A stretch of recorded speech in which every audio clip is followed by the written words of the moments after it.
नमस्कार दोस्तों, मैं हूं Mahendra Sao. Education and motivation के इस खूबसूरत चैनल में आपका हार्दिक स्वागत है। दोस्तों, पिछली 3 वीडियो में हमने अकाउंट क्या होता है, इसके टाइप कितने प्रकार के होते हैं, ये जर्नल एंट्री क्या है, इसे किस प्रकार से किया जाता है, इस टाइप से हमने बहुत सारे टॉपिक्स को कवर किया है। तो जिसने भी पिछली 3 वीडियो को नहीं देखे हैं वे प्लेलिस्ट में जाके पुरानी वीडियो को देख सकते हैं, तो आगे की वीडियो अच्छे से समझ में आएगी।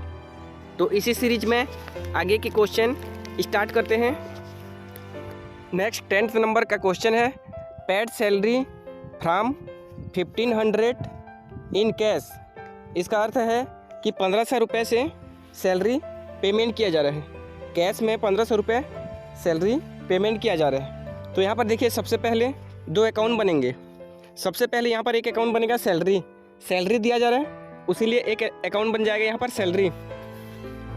दूसरा अकाउंट चूँकि यहाँ पर कैश में दिया जा रहा है तो यहाँ पर लिखा हुआ है इन कैश, तो यहाँ पर एक अकाउंट कैश बन जाएगा, सैलरी अकाउंट और एक कैश अकाउंट। सैलरी आएगा नॉमिनल अकाउंट में, क्योंकि जो भी सैलरी अगर हम देंगे तो वो एक प्रकार का खर्चा है। तो आय व्यय लाभ हानि जो भी खर्चे होते हैं ये सारे नॉमिनल अकाउंट के अंतर्गत आते हैं। तो सैलरी आ जाएगा नॉमिनल अकाउंट में और कैश आ जाएगा रियल अकाउंट में। तो यहाँ पर रूल्स लगाते हैं। नॉमिनल अकाउंट का रूल्स होता है, जो भी एक्सपेंस और लॉस होता है, व्यय और खर्चे होते हैं, उन्हें डेबिट किया जाता है।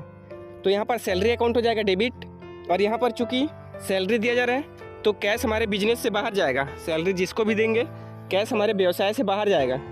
तो इसीलिए जो भी रियल अकाउंट का रूल्स होता है, बाहर जाने वाले को क्रेडिट किया जाता है। तो कैश यहाँ पर क्रेडिट हो जाएगा 1500 रुपये से, सैलरी यहाँ पर डेबिट हो जाएगा 1500 रुपये से। फिर नेक्स्ट क्वेश्चन है यहाँ पर, paid electricity bill ₹700 from SBI। यहाँ पर SBI से इलेक्ट्रिसिटी बिल पेमेंट किया जा रहा है 700 रुपये का। ऊपर वाले क्वेश्चन में कैश में पेमेंट किया जा रहा था, यहाँ पर SBI से पेमेंट किया जा रहा है। तो यहाँ भी सेम है, लेकिन यहाँ पर कैश की जगह SBI बन जाएगा। तो यहाँ एक अकाउंट बनेगा इलेक्ट्रिसिटी बिल और दूसरा अकाउंट यहाँ पर बनेगा, चूँकि SBI से पेमेंट किया जा रहा है उसीलिए एक अकाउंट SBI बन जाएगा। इलेक्ट्रिसिटी बिल जो भी हम पेमेंट कर रहे हैं वो एक प्रकार का खर्चा है, पैसा जा रहा है हमारे बिजनेस से, तो खर्चा है। तो इलेक्ट्रिसिटी बिल आ जाएगा नॉमिनल अकाउंट में, और यहाँ पर SBI के द्वारा पेमेंट हो रहा है तो SBI आता है पर्सनल अकाउंट में। अब रूल्स लगाते हैं डेबिट क्रेडिट का। इलेक्ट्रिसिटी बिल एक प्रकार का एक्सपेंस है, पैसा जा रहा है तो एक्सपेंस और लॉस को डेबिट किया जाता है। तो यहाँ पर इलेक्ट्रिसिटी बिल डेबिट हो जाएगा 700 रुपये से, और यहाँ पर चूँकि SBI के द्वारा दिया जा रहा है, SBI गिवर है, तो पर्सनल अकाउंट का रूल्स होता है देने वाले को, गिवर को क्रेडिट करो। तो यहाँ पर SBI हो जाएगा क्रेडिट 700 रुपये से, इलेक्ट्रिसिटी बिल हो जाएगा 700 रुपये से डेबिट। नेक्स्ट क्वेश्चन है, purchase goods for ₹2000 from Karan electronics. Karan electronics से गुड्स यानी माल खरीदा जा रहा है 2000 रुपये का। ये क्वेश्चन का अर्थ है। तो यहाँ पर देखिए, समझिए क्या क्या अकाउंट बनेगा। जब भी गुड्स लिखा रहेगा और परचेस लिखा रहेगा, परचेस गुड्स लिखा रहेगा, तो वहाँ पर हमेशा एक अकाउंट बनाना है, परचेस अकाउंट। तो यहाँ पर एक अकाउंट बन जाएगा परचेस अकाउंट। उसके बाद आगे यहाँ पर देखिए, यहाँ पर पार्टी का नाम लिखा है करण इलेक्ट्रॉनिक्स, कैश लिखा हुआ नहीं है तो यहाँ कैश नहीं बनेगा। पार्टी का नाम लिखा हुआ है तो ये एक प्रकार का उधार वाला ट्रांजैक्शन है, तो यहाँ पर करण इलेक्ट्रॉनिक्स के नाम से बनेगा।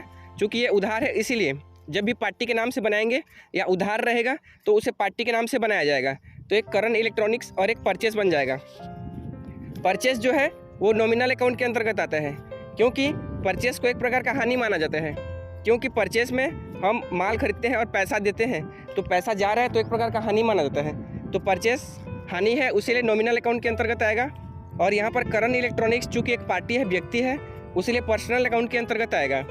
तो नॉमिनल का रूल होता है, जो भी हानि होता है उसे डेबिट किया जाता है। तो यहाँ पर परचेस अकाउंट नॉमिनल में आया है तो ये डेबिट हो जाएगा, क्योंकि एक प्रकार का हानि है। उसी प्रकार से यहाँ पर जो देने वाला है करण इलेक्ट्रॉनिक्स, देने वाले को क्रेडिट किया जाता है। तो यहाँ पर करण इलेक्ट्रॉनिक्स गिवर है तो ये क्रेडिट हो जाएगा 2000 रुपये से, परचेस अकाउंट डेबिट हो जाएगा 2000 रुपये से। नेक्स्ट क्वेश्चन है, paid cash to Karan electronics ₹1200 रुपये से कैश पेमेंट किया जा रहा है करण इलेक्ट्रॉनिक्स को। इससे पहले वाले क्वेश्चन में खरीदा गया था 2000 रुपये का, उसी के आगे वाला ये क्वेश्चन है कि उसे 1200 रुपये का पेमेंट किया जा रहा है। उधार में माल खरीदे थे और उसको कभी पेमेंट किया जा रहा है 1200 रुपये। तो यहाँ पर 2 अकाउंट सबसे पहले बनेंगे, एक करण इलेक्ट्रॉनिक्स और चूँकि पेमेंट किया जा रहा है तो दूसरा अकाउंट यहाँ पर बन जाएगा कैश अकाउंट। करण इलेक्ट्रॉनिक्स पर्सनल में आएगा क्योंकि व्यक्ति है, और यहाँ पर कैश हमेशा रियल में आता है, संपत्ति है, तो कैश यहाँ पर रियल में आ जाएगा। अब रूल्स लगाते हैं। करण इलेक्ट्रॉनिक्स को पैसा दे रहे हैं, तो पैसा दे रहे हैं तो करण इलेक्ट्रॉनिक्स जो है वो रिसीवर है, पैसा को रिसीव कर रहे हैं, तो रिसीवर है तो रिसीवर को किया जाता है पर्सनल अकाउंट में डेबिट किया जाता है। तो करण इलेक्ट्रॉनिक्स डेबिट हो जाएगा 1200 रुपये।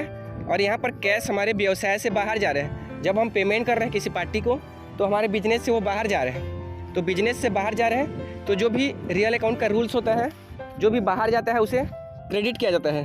तो कैश यहाँ पर क्रेडिट हो जाएगा 1200 रुपये से, और करण इलेक्ट्रॉनिक्स रिसीवर है तो डेबिट हो जाएगा 1200 रुपये से। नेक्स्ट क्वेश्चन है, sales goods to Riya electronics ₹2500, 2500 रुपये से रिया इलेक्ट्रॉनिक्स को माल बेच रहे हैं। तो यहाँ पर 2 अकाउंट क्या क्या बनेगा, यहाँ पर बेचा जा रहा है सेल्स गुड्स लिखा रहेगा, तो वहाँ हमेशा एक अकाउंट सेल्स बनाना है, तो यहाँ पर एक अकाउंट सेल्स बन जाएगा।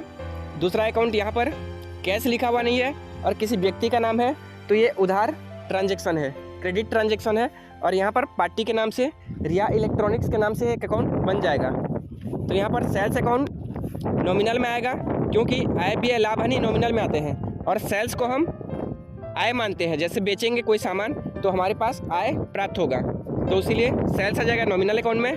और यहाँ पर रिया जो है, रिया इलेक्ट्रॉनिक्स ये एक प्रकार की पार्टी है, और कोई सा भी व्यक्ति संस्था रहता है तो इसे पर्सनल अकाउंट में रखा जाता है, तो रिया इलेक्ट्रॉनिक्स पर्सनल अकाउंट में आ जाएगी।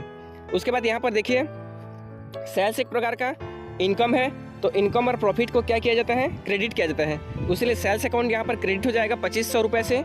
और यहाँ पर रिया इलेक्ट्रॉनिक्स को हम बेच रहे हैं तो वो रिसीवर है, तो रिसीवर को डेबिट किया जाता है, तो इसीलिए यहाँ पर रिया इलेक्ट्रॉनिक्स डेबिट हो जाएगी 2500 रुपये से। नेक्स्ट क्वेश्चन है, ₹2000 cash received in SBI from Riya electronics. यहाँ पर देखिए क्वेश्चन क्या है, रिया इलेक्ट्रॉनिक्स से 2000 रुपये हमें SBI में रिसीव हो रहा है, कैश रिसीव हो रहा है। इससे पहले वाले क्वेश्चन में हम उधार में माल बेचे थे 2500 रुपये, तो उसी के आगे वाला क्वेश्चन है वो 2000 हमें दे रही है, वो पेमेंट कर रही है, रिया इलेक्ट्रॉनिक्स जो है हमें पेमेंट कर रही है, हमें दे रही है। तो यहाँ पर क्या क्या अकाउंट बन जाएगा, जो कि पार्टी है रिया इलेक्ट्रॉनिक्स, तो रिया इलेक्ट्रॉनिक्स के नाम से एक अकाउंट बन जाएगा।